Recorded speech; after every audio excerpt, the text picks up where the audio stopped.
Stuff we already know. Right, and I'll tell you what, when it's mid 60s up to 70 in January, pretty easy to see why a lot of the country, Cheetah, would want to be right here. It is really true. I mean, it really is. By the afternoon, we're going to be talking about mild temperatures and clouds starting to increase. But yeah, that's about it here. We have a really nice Friday shaping up for us.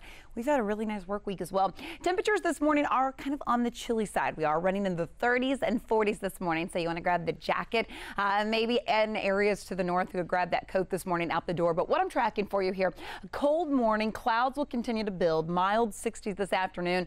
A few spotty sprinkles, not out of the question today, but rain chances remain less than a 20% chance all throughout your Friday. The best rain chance will happen after about 10 o'clock this evening and overnight into your Saturday morning. So your satellite and radar picture, it is mostly dry. Clouds, though, continuing to stream on in, especially this afternoon and evening. Those clouds will continue to thicken up. Here's most of the rain associated with that big, broad area of low pressure that moved out of the West Coast region.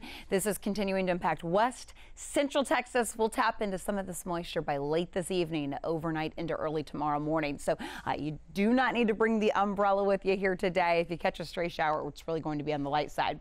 45 here, 45 in Dallas this morning, 46 in Amarillo. Fairly uniform with our temperatures across the state. So our 7-day forecast, clouds will continue to build in, so that will mainly be impacting your late afternoon, evening hours. Mid to low 60s later today.